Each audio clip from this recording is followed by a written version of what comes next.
Hey, what's up, everybody? Welcome to Vibing with Sleezy, the podcast. This is season 2, episode 19.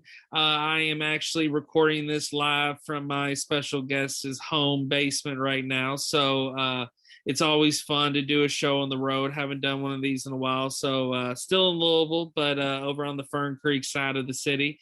I want to thank everybody that's been downloading, listening. This has been a fun past couple of episodes. I think the last couple of episodes have been really great with Katie and Charlie. So thank you for everybody that's been downloading, reaching out, and supporting. And if you haven't followed the Instagram or Facebook yet, Bible and Sleazy the podcast, very easy to find. And again, just want to thank everybody that's been listening. So my special guest is a friend of mine from high school, and it's none other than Ashley DiPaola. How are you doing? Good. How are you? Good. So welcome to the show. I'm really excited to have you. I think you have an incredible story, and you definitely have had a journey here recently. So how's life been treating you? We're finally at a good steady road. No, what am I trying to say? No scary surprises anymore has happened. So we're at a good spot. Good. So pretty much to kind of dive into your story, I want you to speak on it because you're of course the one that knows the most about it. What happened and when were you diagnosed? Just to kind of start off, to let the listeners know. I got diagnosed with, I guess, stage 2 breast cancer. It's kind of weird how they do it. I was 2 different stages. So it was 2 and 3. It was stage 2 because of the size of the tumor. And then it was stage 3 because it had shown up in one of my lymph nodes. So I got diagnosed of February of 2020. Mm-hmm. And I was 31 and 26 weeks pregnant with Avery. Wow. Okay. And when you received the news, I mean, what was your first initial reaction? Well, I guess I could. Do you want me to tell the story? Yeah, you want to? Yeah, of course. Yeah. So I have a 5-year-old little boy, and then I have a 3-year-old little boy, and then I have a little girl. She's about to turn 2 in April. So I was pregnant with our 3rd child, and I remember my husband, he is feeling my breast, and it was the first trimester, so boobs change a lot. Mm-hmm. And so he had brought it up, and he was like, "What is that?" And I was like, "Well, I'm pregnant. Boobs do weird things. Your body does weird things." And I was like, "Don't worry about it." And when I look back at it now, when I started into the 2nd trimester, the left one stopped hurting, but the right one still continued to hurt. And I didn't think anything of it. Breast cancer doesn't run in my family. Mm-hmm. I mean, I wasn't even doing self-exams.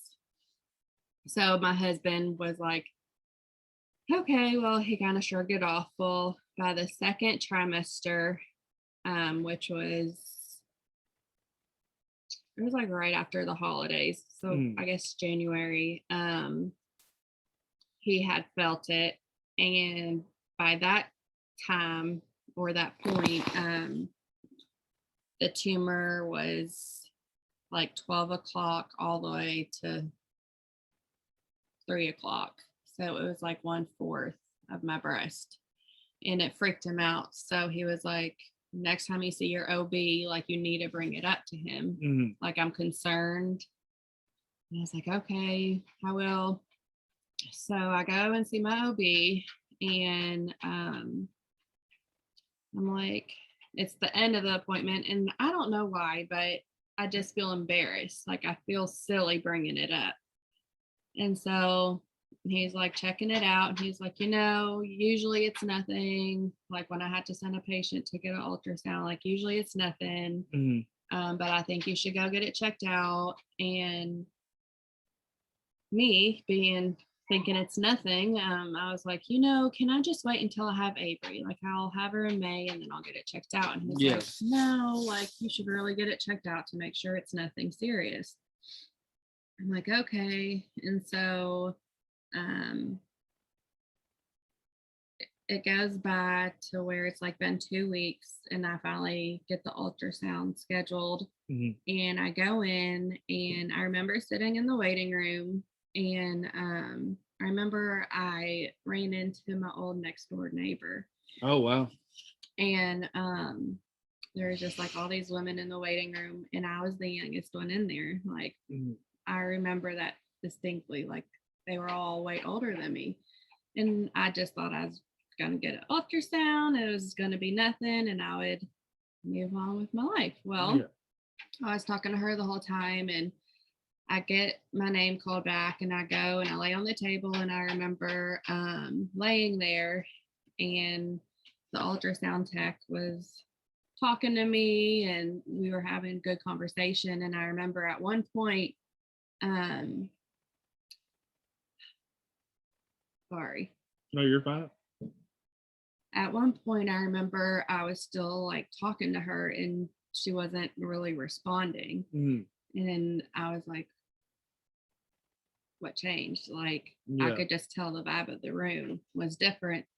And so I was like, so will you all call me, or like, will I see the doctor today? And she was like, yeah, you'll see the doctor today because you're pregnant. Like, they're gonna want to see.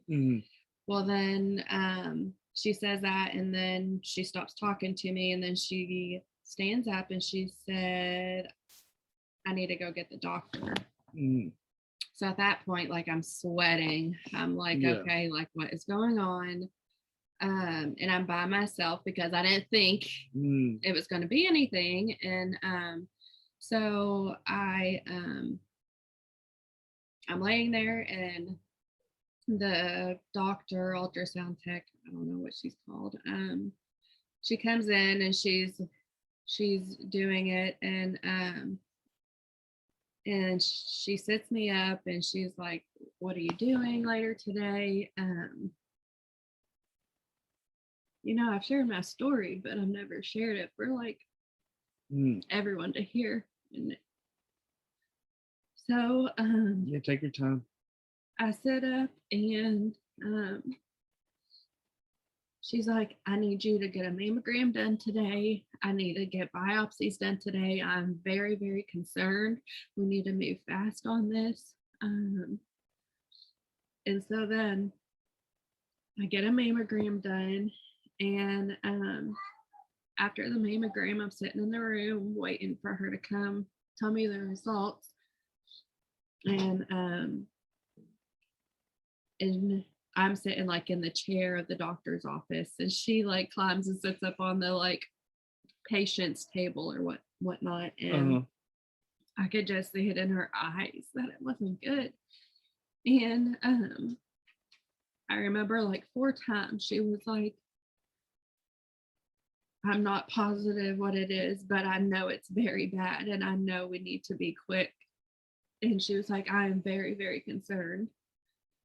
And so by this time I was there all day, but the lab couldn't get me in to do the biopsy. So she was like, I need you to come back tomorrow and get the biopsies. And I'm like, okay.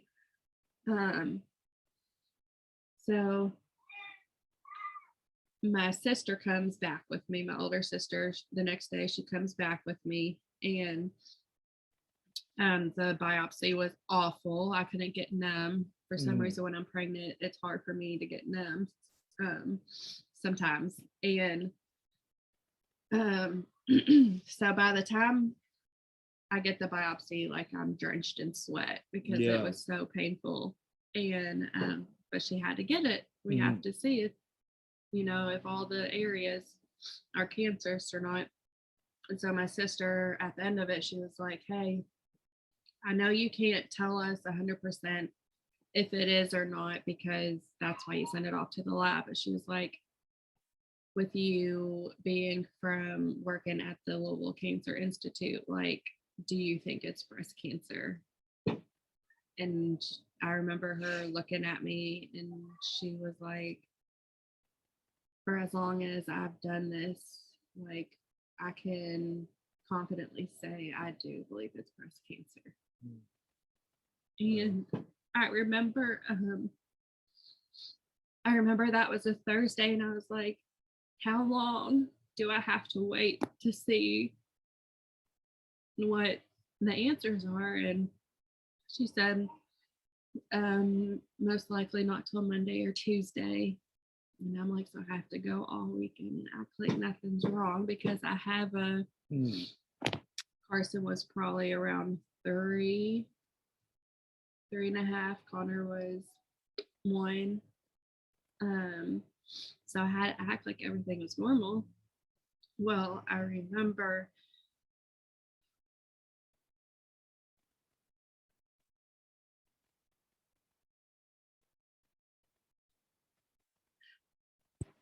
Okay.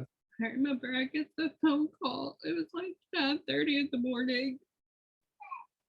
And I could tell when I said hello, because I knew it was her. I had her name saved in my number, or my phone, her number in my phone. And I said hello, and she said, Ashley, it's Sarah. And I said yes. And she said, it's what we thought it was. You have breast cancer. And after that, like, she kept talking, but I don't know what she said. And Chris was home working, and I said, can you please talk to my husband, because I didn't know what it meant. Yeah. Was I dying? Was I don't know. So once that happened, I feel like it went so fast. My aunt is a nurse, and she used to work in what is it called? What do you get before surgery or during surgery? Anesthesia. Anesthesia. Yeah, yes. She used to be anesthesia anesthesiologist or whatever. Yeah. Right. They call it. So she called around, and I had 2 different oncologists set up and 2 different general surgeons.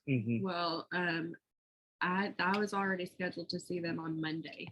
I had found out I had breast cancer Friday. I was in to see my oncologist Monday. And then the oncologist saw me and saw how serious it was, and I guess being pregnant. I just felt like he was the doctor for me. Like, I felt like that's awesome, dude. I can trust you with my life. And the crazy thing is, oh gosh, it's hard. I understand. The crazy thing is, he had just finished treating a patient. Her little boy was 3, and she was 26 weeks pregnant when she was diagnosed by him. And he had shared her number with her, like, asked, of course, if that was okay. And she had called me, and just her showing me, like, her little boy laughing and that he was okay, because she did chemo when she was pregnant. And I did 4 rounds of chemo when Avery was in my stomach. And they tell you not to eat hot dogs and sandwich meat, and here I am getting chemo. But she didn't have to stay in the NICU or anything, which is crazy. But so anyways, I choose my doctor. He wants to start right away. So I get 4 rounds of chemo. And I have Avery on April 21st. April 21st. We thought it would be funny if it was 420. Yeah, that'd be awesome. We tried. Yeah. But he was like, for a C-section, she would be my 3rd C-section. So for a C-section, you have to be so many weeks. And it had to be the day over. Yeah. But so anyways, I have my hold on, I need to back up. So after like 2 rounds of chemo, they say that's when people usually shave their heads, because that's when your hair starts falling out. And I remember that was one of my big worries of having young kids.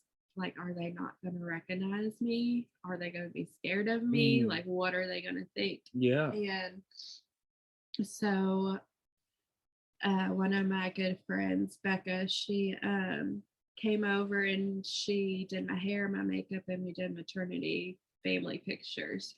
Okay. Before I had Avery. That's because awesome. Because that was the last time of having my hair.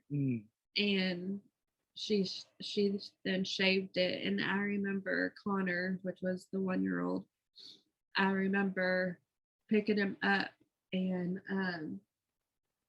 he just looked at me and he just started patting my head and rubbing my head and just laughing. And I remember thinking, like, you know, it's one of those things of, I didn't know I needed you, but God knew I would. And for him to react the way he did, it was what I needed. You needed that, yeah. And it was awesome. So anyways, so I shaved my head, and that's the weirdest freaking feeling ever. Like, I bet. The sensation of always having thick hair.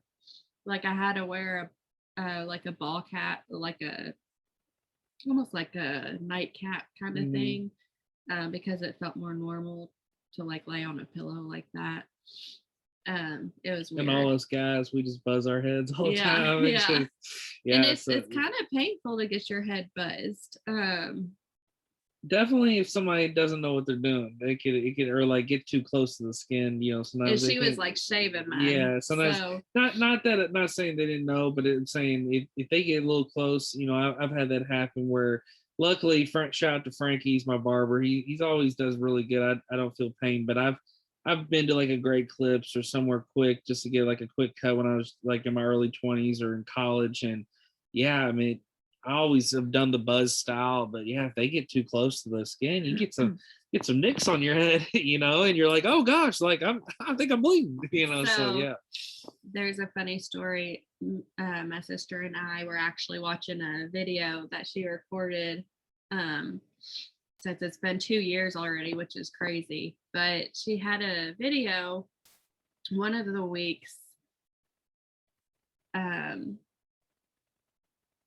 The kids got the flu, and sorry, I'm trying to get my thoughts together. You're good. You're good. The kids had the flu, and by this time it was like the beginning of COVID, the pandemic. And so my doctor, with doing chemo, he was like, you need to go stay somewhere. So I went and stayed with my sister and her husband, and because they don't have any kids, and they hadn't been going anywhere or anything. So I was staying there, and I remember I was like, my hair still, like, it started growing back after I had shaved it too soon. But it was at the point to where it was still kind of buzzed. And so I was like, we need to like do something. Like, it's hurting like it was sensitive and it was hurting. And so I remember she got duct tape, and she was doing duct tape like on my head. And when like she did the duct tape up, like it wouldn't hurt, but the whole duct tape like was covered in my hair. Oh wow. And so like we asked her husband, we're like, Robbie, do you have shaving cream and a shaver? And she like shaved my head, like, and then I was completely bald, and like it was so smooth and it felt like so much better. And I was like, we should have done this sooner. But it's funny, like looking back at it now, it's weird. It's crazy. But so the pandemic happened. I want to say, when was it? March. And I had about her March April. 2020, yeah, because I went and saw Snoop Dogg in 2020. I remember like my last time seeing public and crowd, and it was like 2 days, like actually, excuse me, like yeah, the first week in March they had the Arcade Expo and I worked it, and I remember like that Sunday they announced they had like the first case in like Kentucky or Indiana or something like that. And so yeah, it was like first week of March maybe. It's so crazy. I still remember that, just hearing that announcement, and like that was wild times. Yeah. So what really sucked is the oncologist was like, you can't have like anybody come with you. You have to come by yourself. So everything had to be solo? Yeah. Wow. And I remembered, I was like, I need my sister to come with me after I have Avery, because I was scheduled for the C-section on a Tuesday, and my oncologist wanted me there on Friday to do chemo. So 3 days after getting my C-section, he wanted me back in his office getting chemo, because the chemo he was starting me on, he couldn't do while I was pregnant. Mm-hmm. And so they let my sister come, and it was crazy. I remember thinking, I was getting my chemo and I was getting tired, and I was like, I'm going to take a nap. Well, I remember I wake up and she says I pressed my nurse's button, and I was like, I'm cold, and I like started shaking. Oh. Well, then I remember my nurse comes in and she's like, are you okay? And I was like, I'm just cold. And my sister said, like, they just kept putting like different things into my IV, and my whole body kept shaking. And at first they were thinking like it was an anxiety attack. But I was like, no, it's not my anxiety. Like, I've had anxiety since junior year of high school. And I'm on Zoloft. And so like, I know like when I'm having a panic attack. And I was like, it's not a panic attack. Well, then my sister said, the moment they started doing the Benadryl in my IV is when my body slowly stopped. So I was having an allergic reaction to one of the chemos. Wow.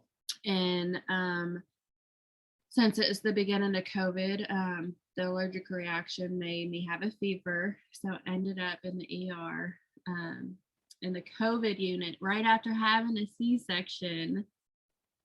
I'm in the COVID unit. Oh my God. I laugh at it now. I haven't had COVID until like probably like 8 weeks ago.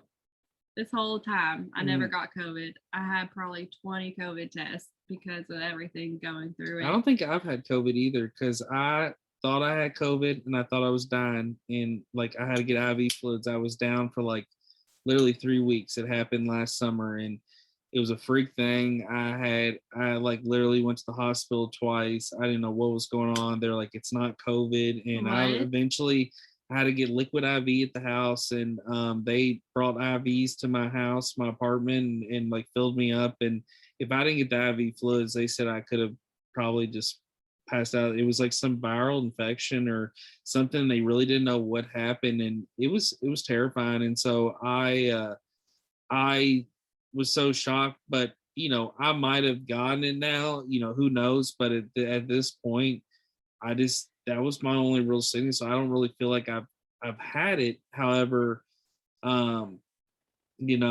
just thinking of you being in that environment, especially with what all was going on, that's wild to think about. Yeah. Mm-hmm. Well, it just shows that like we really had no clue what was going on, but they were doing their best. So that was the first, I just said that like really first. That was the first ER visit. I had multiple ER visits through all of this.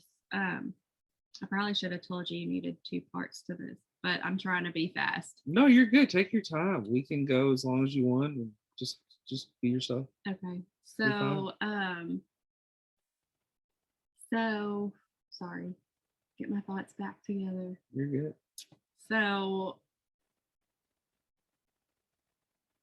they come and find out, they're doing tests, and my fever breaks, and they come to the conclusion that it was an allergic reaction. So we have to get a game plan, because I'm supposed to get for my best chances of survival and in it not coming back. Like, they want me to be on these 2 certain chemos. So So typically when people do the Taxol, they don't have to get like Benadryl and a steroid. And this is another crazy thing. You know how they came out later saying the steroid, what was it even called? They came out saying people that were on the steroid, it starts with a D, helps their like immunity. I can't think of the name. I can't think of it either. It doesn't even really matter. But I was taking that once a month right before I would get my chemo. And then I would get it in my IV before I got the chemo. But I remember when I would get that chemo, it was awful. I remember for that like whole week, I would feel like I have the flu. Like that evening. So the chemo would make you sick. Just make Mm-hmm. you that sick, yeah. So that evening, I would know to expect like body chills to where like I would have to take a hot shower and then like get under a heating blanket. And like I knew I had to take my medicines, like nausea medicines and stuff, and just drink, like hydrate a ton. So at that point, you know, I'm getting through my chemos. I have Avery, and the hospital was amazing. It was at Baptist, and I remember the nursery being closed, but the manager of the shift, because my sister is best friends with the nurse that checked us in, we got hooked up a little bit. But that's awesome. I remember she, after I had Avery, she was like, they need sleep. Like with what they've been through this year, she was like, we need to have a nurse or two in the nursery and let Avery go to the nursery so they can get sleep. And they did. The 2 days and 2 nights we were in the hospital, they let Avery, and I'm sure all the nurses loved it because, you know, usually the ones that have the babies in the nursery that aren't right now because of COVID, they were eating it up. They didn't want to give her back, a little redhead baby. So yeah. That's really nice of them. That's awesome that they did that. Yeah. And like I said, she came out, she was 37 weeks, and she didn't have to stay in the NICU for anything. With my firstborn, like his blood sugar kept dropping and he had to stay in the NICU. I think he had an infection in his chest. And so we're just lucky that she didn't have to stay. So then, like I said, I was in the ER, and I remember, this is what I was trying to remember. I remember I come home from the ER on a Sunday. So I was in there all weekend away from my baby. Just had a C-section, so I couldn't really like move really good. They had given me some kind of anxiety medicine thinking I was having a panic attack. Yeah. And I think that medicine honestly lasted all weekend, because I remember like I felt calm until like Saturday night, and then I started getting a cold sore. And when I stress out really bad, I get cold sores. And so I get home Sunday night and we're fine. But I remember my sister had stayed with me for 2 weeks. And I remember she had brought over pot brownies. And my husband, Chris, like he had never had an edible before. And I had one, but it was at the lake like 2 summers before, and it was the worst experience of my life. So I like was scared. I was totally scared of weed and like everything that comes with it. And so I remember her and him had eaten a whole brownie. And like when they were totally high, I start having a panic attack. Like everything that just happened to me, like the whole weekend and week before that, I guess finally hit me. And they're like, Ashley, just eat like a piece of a brownie, like it will calm you down. And I was like, no, like I'm too scared. Like I call my poor OB at like 12:45 a.m. because I can't calm down. And he was amazing. He was the best. Like he gave me his cell phone number like when I got diagnosed. So in case if anything happened, I could contact him right away.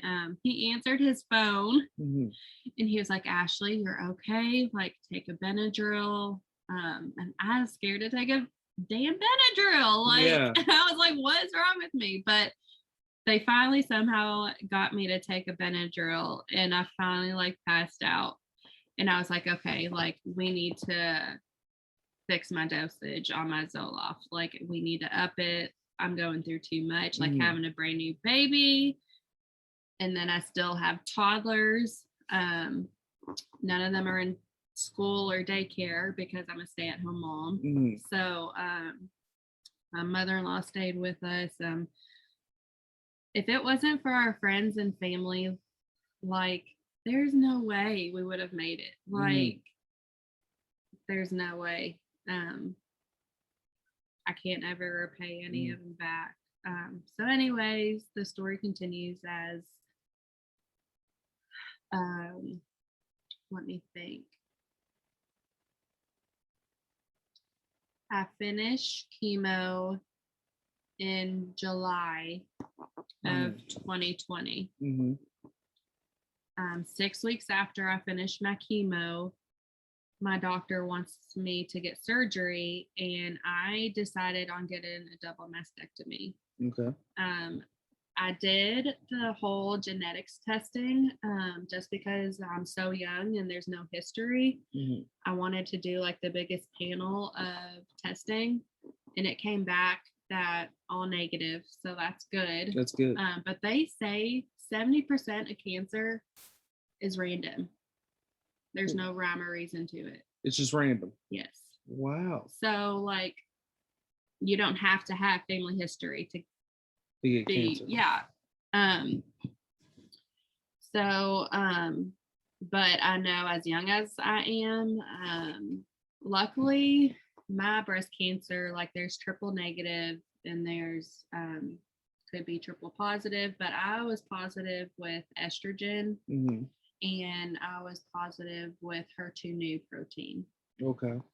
So they know what feeds the cancer. Triple negative, they have no clue what feeds the cancer, so they don't have all the preventative care. And it's the most rapid, the most advanced, like it's so much more destructible and stronger and harder to cure, or they don't even have a cure for it.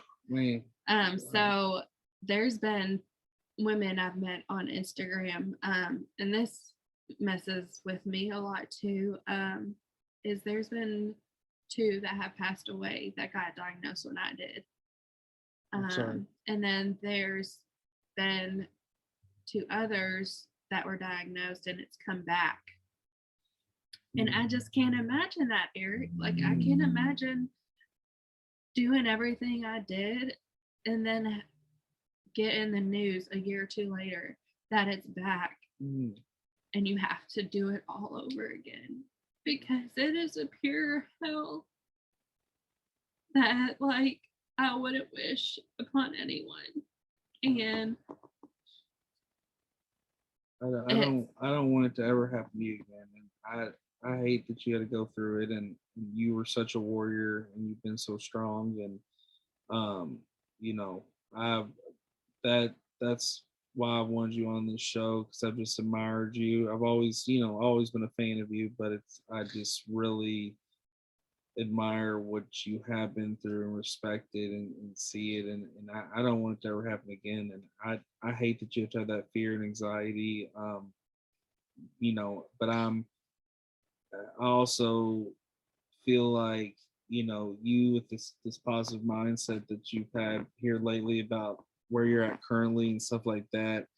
I think it's a beautiful thing, especially after everything you've been through. So my wishes and my hopes is that, it's a very positive future and positive journey and no setbacks. And that's what I hope for, because thank you. And what you've done has been, you were brave, and you delivered a baby. You dealt with so much bullshit, and and tons of people feel that way. I know tons of people who know you and who have seen you, and not only just on social media, but just in general. that love and care about you. And, everyone wanted you to pull through. Everybody wanted you to get through that battle. And so, it's crazy. I felt it. Like I could just feel the support. People cared, and people saw what you were going through, and that support was real. And I remember seeing it and witnessing it, and it just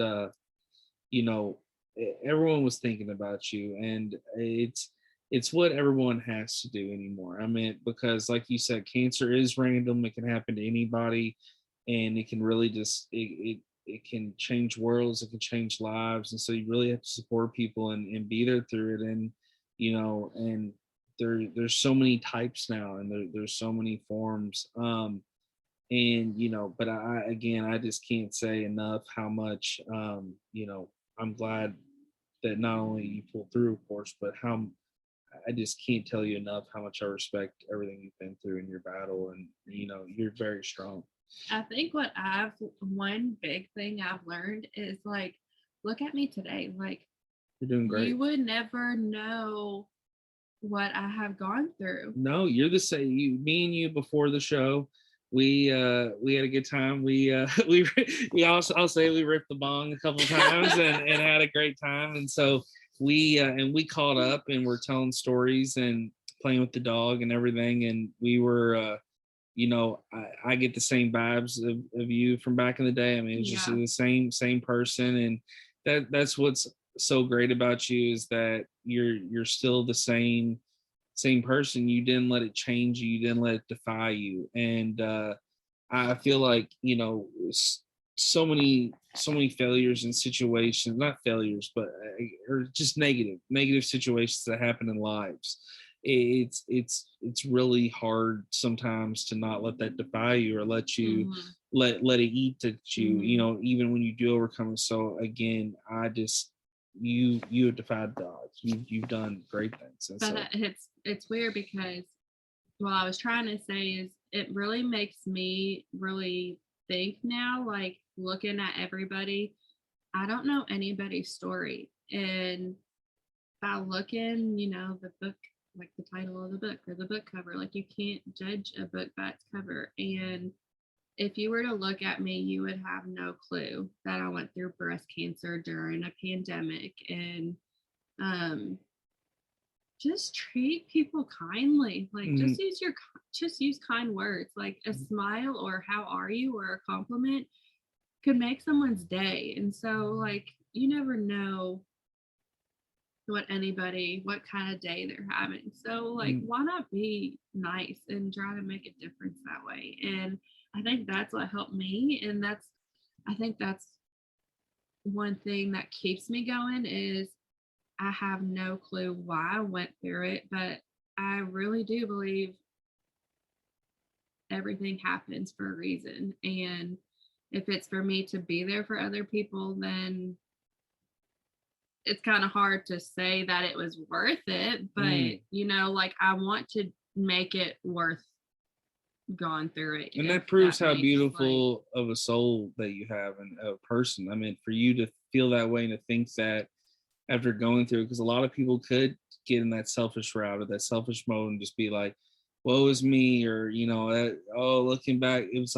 you haven't. I had those moments. You've had and I have those moments, and I've never faced anything that you faced. We all have those moments, but so there's no negative thing about having those moments, but it's just you again, you've just defied just continuing, and and like I said, you're just such a positive, nice person, and you've always been that way, and you've been a nice person. And I think that's why everyone has seen that and realized that you're not only been nice in the past. What I'm basically saying is that you're still that nice person here now after that war and that journey and that battle. So, I think you're, one of the biggest purposes is just you bringing the presence to people. I mean, being around people, because you're a great person. So, well, thank you. No problem. Yeah. That brings tears to my eyes. I know it's stupid, but I really just wish, life could be rainbows and unicorns. I just wish, why can't everyone just get along and be nice and try to like make everybody's life easier? Like, don't get me wrong, guys. I do have my moments, but and maybe it is the weed talking. Yeah. But you know, I was talking to the lady at the hemp shop where I get my gummies in the Highlands, and we're talking about how weed, like, it just makes life better. It does. And if everyone was on it, could you imagine? Yes, I've said this for years. Weed would change everything. Weed is the best thing on the world. Yes, yeah, exactly. I get so excited because everyone weed be smiling, it laughing. is the best thing in the world. People that are against pot, fuck you. I don't think they've tried it. They haven't tried it, or they haven't tried the right pot. In my opinion, pot is for everybody. Our body is filled with cannabinoids, or the trying to say the correct word. And we have 502 hemp. Shout out to Dee Dee. She's been on here. The Highlands has One Love and a lot of places like that do CBD. And I'm a big weed advocate. When I go to states that have legal weed, I smoke weed every day. I do edibles. I believe in weed because makes you feel it makes you feel so better. good. It helps so many things. I've met so many people through it, networking, everything. And I hate people that are against it because they have no reason. And it is a medicine. It is something that helps.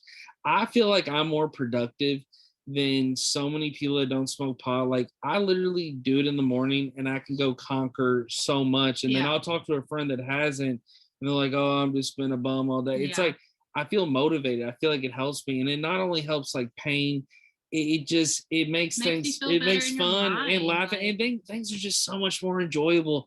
It's like, there's nothing better than going to a sporting event or going to the fucking zoo and you eat a weed brownie and smoke a joint and you're like, it just has a blast, and you're like, holy fuck, the orangutan's like, talking to me. Like things that you step out of that reality. And that's why I like it. It's relaxing. But from a health standpoint, it does help cancer patients. Cancer patients have said that before in other diseases, other situations. And Dee Dee Taylor from 502 Hemp, if you're ever in the Middletown area of Louisville, Kentucky, stop by Moser Road. She is a big advocate for it. She's helped so many people that have been diagnosed with not only cancer, but with other diseases and inflammation and different things. And it's helped my family. It's helped my grandmother. It's helped so many people that I know. And, and I hate the view on it. Right. The people that view it as this horrible thing, all this reefer madness, all this lies and propaganda. Again, I've said this before on my show, misinformation is the most deadly thing in the world. The misinformation that people cause and do has gotten people killed, has gotten people hurt. And weed is not bad. It's not evil. It's a plant. And you got to realize it's helping people, and it is one of the most important things in the world. And it's making people money. So legalize it, in my opinion, everywhere. But also, I want to say something too. There's tons of people serving time for weed crimes that should not be. There's people out here making millions while people are suffering over an ounce or a dime bag, and they've lost their lives. So realize, it's not evil, but we also have to free everybody. We have to change it around. It's not a class 1 drug. It's literally changing lives. It's helping people. So this is my PSA, my public service announcement to just vote to legalize it, vote and support politicians who care about it. Support people who are behind it, because it's not only going to help your state, taxes, money. I mean, you drive through Denver, you see the highways, you see the jobs, the bud tenders, it's just, why not? I mean, it's like, and it's not hurting you. It's the same thing with gay marriage. It's like, to get on that subject, it's like people that hate on that. You're not in the bedroom with them, so shut the fuck up. You're not smoking my blunt, so shut the fuck up. So at the end of the day, like Lil Wayne said, what's in my cup, it's in my cup. So what's in my blunt, it's in my blunt. And so that's the way I view it. And so I'm just saying, I hate people that view it in such a negative light, because it is helping people, and in my opinion, and I'll stand on my soapbox, it's saving lives. And I really do see it like yes. with anxiety and depression on the days to where like my Zoloft just isn't enough. Like I'll hit my pen and I'll feel so much better, and I'll go on my day and it's good. So, but what's crazy and what's sad is at one point in my process, every 6 months I have to get a bone infusion. And when I got my double mastectomy surgery, that was the worst recovery of my life. I would do 3 C-sections over again. I remember my aunt saying, like, stay at my house for 3 or 4 days until you have little kids, like they're gonna want to be in your lap or, you know, get picked up. Tegan, come on. I got it. Yeah, no, it's all good. So we got a dog, Miss is it Mr. or Mrs.? I forget. Miss. So Tegan. Miss Tegan, she's coming to give me some lap time. She's one of the sweetest dogs in the world, so she's having a great time. So yeah, so she's definitely want to be on the show. But continue. So anyway, so I ended up being at my aunt's house for 19 days. Wow. It was. I remember at one point I was on, is it Prozac? I think, is that for like after you have a C-section? The Prozac is for depression. Percocet. Yeah. Yeah. So I ended up being on that around the clock for like at least 2 weeks, maybe 2.5. And I remember there was a time where Chris had come visit me and he had brought the kids over so I could see the kids. And I remember him taking me to Sonic drive-thru to get a vanilla milkshake because every day I was just sitting there trying to heal, but in pain and not seeing my kids, not doing like regular life. So he gets me a vanilla milkshake, and I remember just looking at him and I'm like, Chris, I don't know if I can continue. And he's like, what do you mean? And I'm like, I don't know if I can keep doing this. Like, and he was like, what are you going to do? Just lay in bed, Ashley? Like, you have kids. Like, you can't just lay there. I'm like, I don't know, Chris, but I can't keep doing this. Come to find out, after, like, it finally, the Percocet got out of my system, it's then I realized, and this is what pisses me off, is then I realized that was the Percocet putting me in that deep, dark place. So here we are. When I get the bone infusion, I'm in so much pain. Like, it feels like an 18-wheeler hit my body and like all my bones are broken.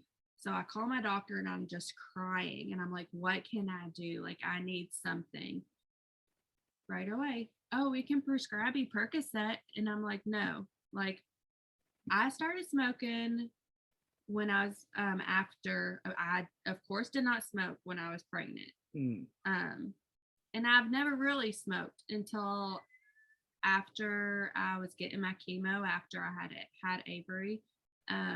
It helped me feel so much better, and I could be a mom. I wasn't laid up in bed because I felt so awful. Yeah. So when I called them about my bone infusion, they were ready to prescribe me Percocet, and I said, I cannot take that. That gets me in such a dark place to where I don't want to live. I was like, I will not let myself get to that place. Like, I will keep doing this silly.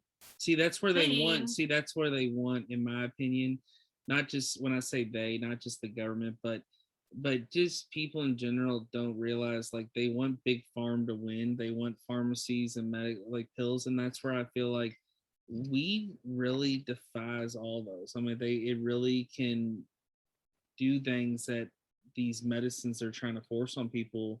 Yeah, that like I'm on like Zofran. Like, I was on a lot of medicine going through the chemo. If I just smoked more because I wasn't scared that it wasn't, I'd go by the rules, but so I was nervous about it. But if I had just smoked instead of taking all those pills, like, I would have been golden. See, and that's what I was going to ask you about, just your opinion since you've been through this journey. I've talked to Dee Dee, I've talked to you, I've talked to others that have, talked about how weeds helped, and just THC in general, and just in hemp alone as well, and CBD, just all the elements of the marijuana plant.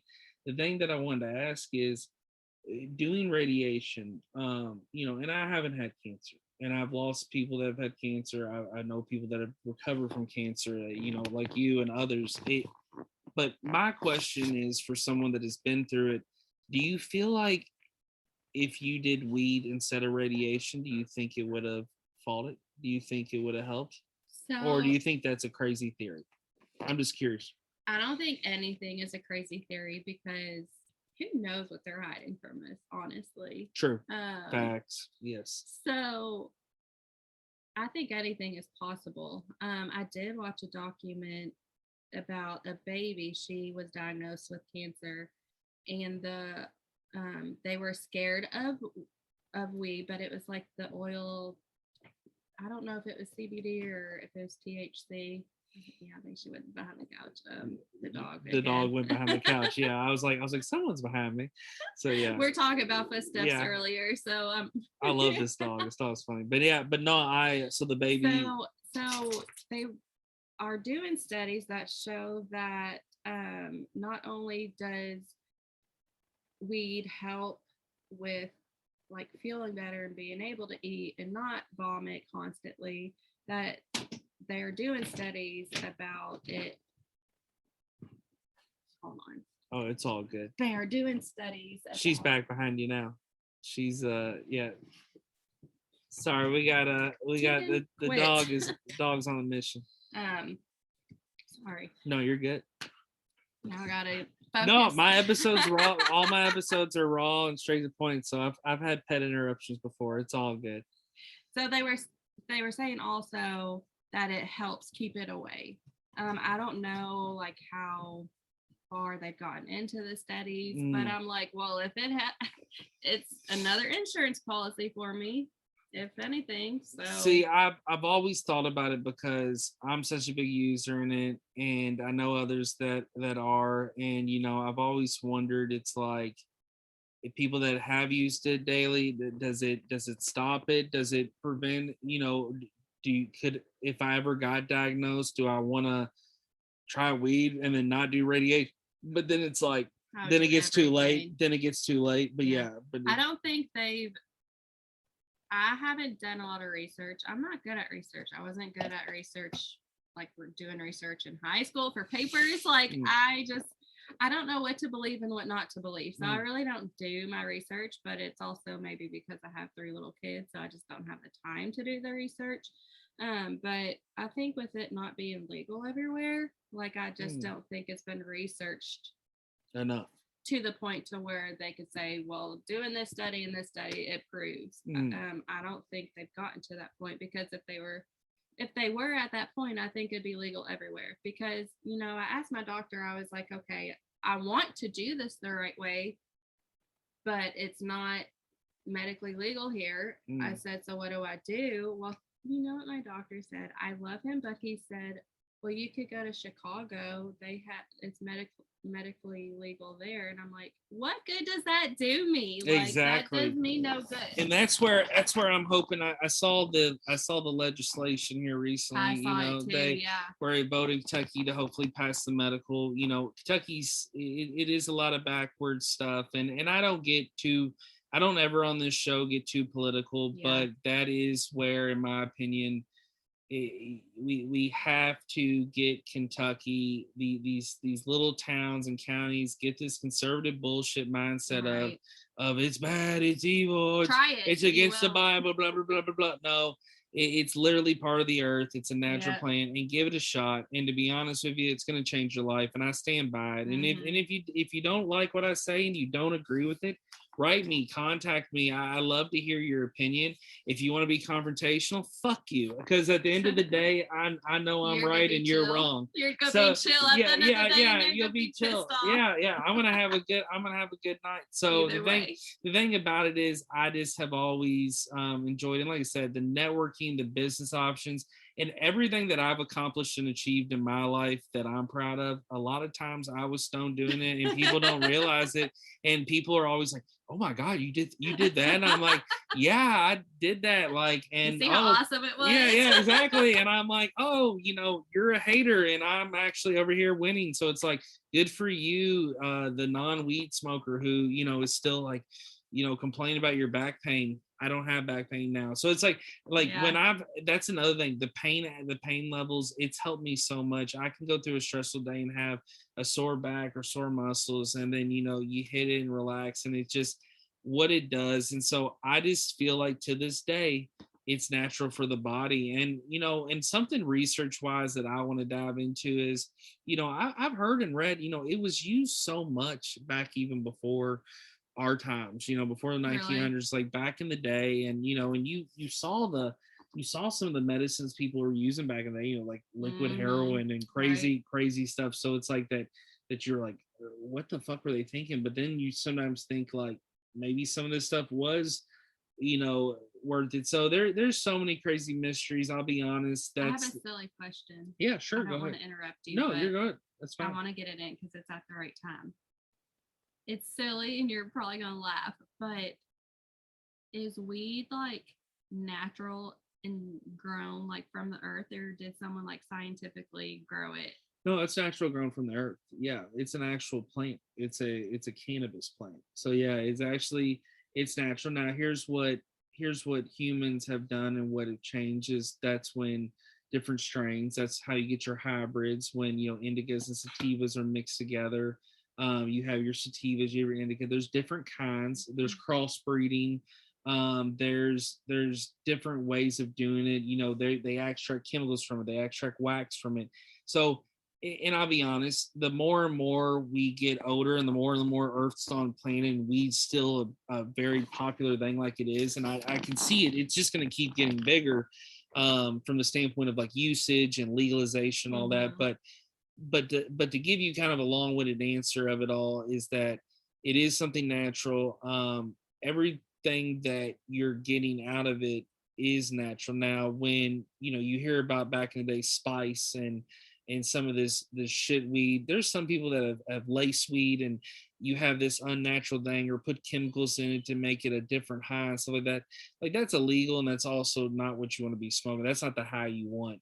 But actual cannabis, yeah, it is something natural and legal. So edibles, everything. Like, if you're getting this from a dispensary or a legal source or a trusted source, if you're buying from a friend in a non-legal state, at the end of the day, if it's made the right way, then you're taking something all natural. And that's why hemp and CBD is natural. That's why a lot of that's a big thing that I've had DD on to talk about before. But like hemp and CBD, that's a big plant in Kentucky.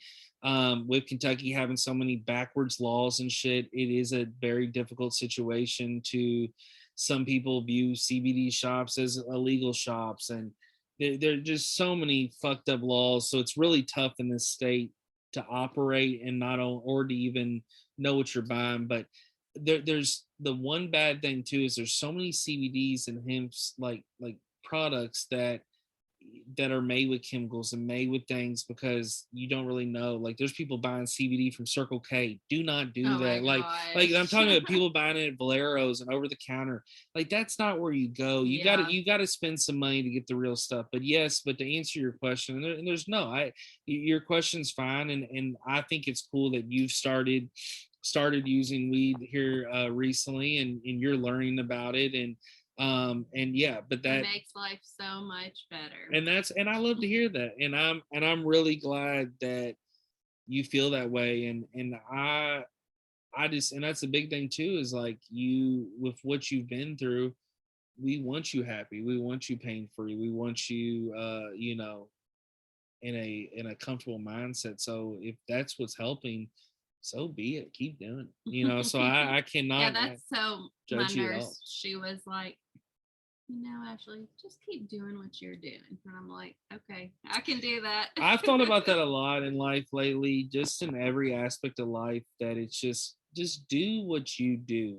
Do what makes you happy. That's why I do my podcast. That's why I eat the places I eat. That's why I go do what I do. That's why I do go to the movie or go to the like, it's like, I want to do things like, because at the end of the day, I'm going to do it. Nobody's going to tell me to do it. And I'm also I'm starting to realize too at 32, I'm really getting this happy kind of more independent mindset of like, there's so many technologies and hustles now, like with where we're at in 2022. It's really cool to like just realize that it's like we don't have to keep doing the regular shit that's been plummeted in our head, like the 9 to 5 and all this. So there's so many outlets and ways out there that if you really put your mind to it, you can do really anything you want. It just takes time, and it takes the hustle and grind. But yeah. So, and I'll say this: did you feel like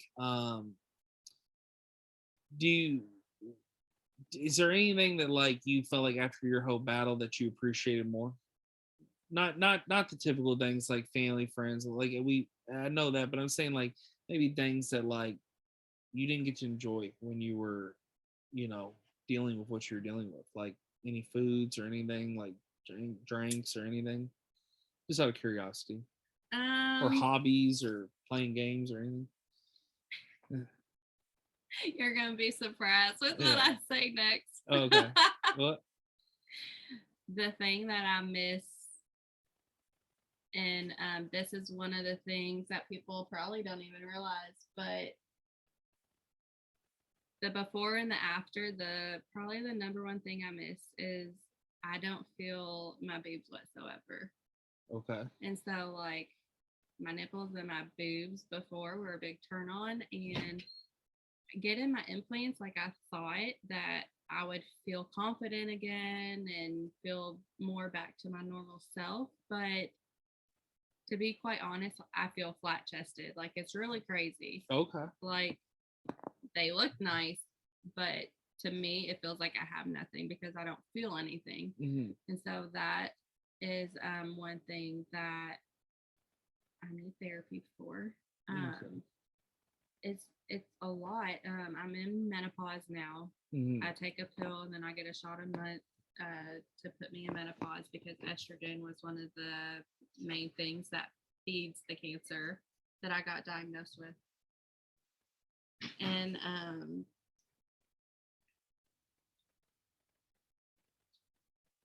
sorry. No, you're all good.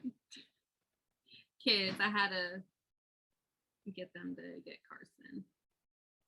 Eric and I could just talk all day. Yeah. Oh, for sure. Oh, for sure. Catch up and. No, I knew it's been we've been trying to schedule this episode, so I knew there was gonna be we were definitely gonna be trying to timing and get it, but yeah, we called up and it's I definitely understand. There's kids still a lot left that has been unsaid, but hold on, let me Venmo her really quick. Oh no, you're straight. You're completely fine. You think, and that's what's great on the show.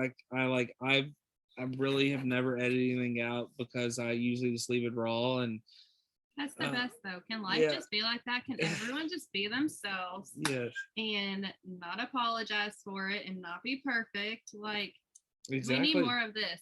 You being you, me being me, and don't have to edit it. Yes. It is what it is. And if you don't like it, then you can fuck off. Yes, exactly. That's how I feel. And so no, I'm totally right there with you. But I just can't say enough how your journey's been so dope, and it's so cool. And so would you say, to kind of wrap up here, would you say that you feel like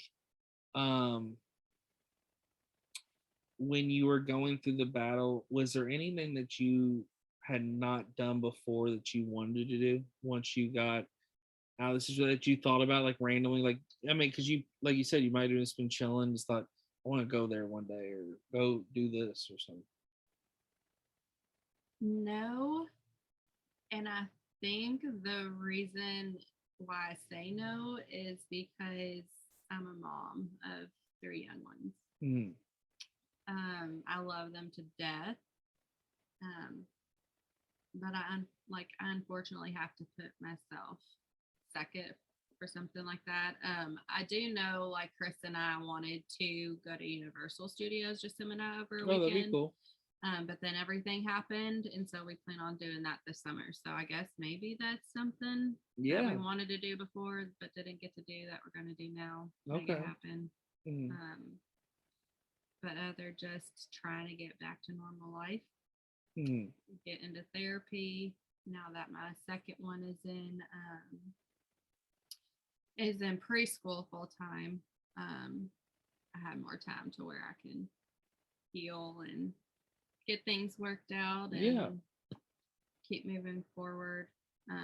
That's all that matters. And, you do it the way you got to do it. And again, I can't thank you enough for sharing your journey, sharing what you've been through. I know it's emotional. I know people that not only want to hear that, they want to hear your testimonial, everything. So I like I said, I think people that have listened to this episode are going to be blown away by not only what you've been through, but just the journey and in the battle. So, but again, I can't thank you enough. And if anybody wants to reach out that is either going through cancer or dealing with it, or just wants to talk to you more about it, what's the best way of contacting you?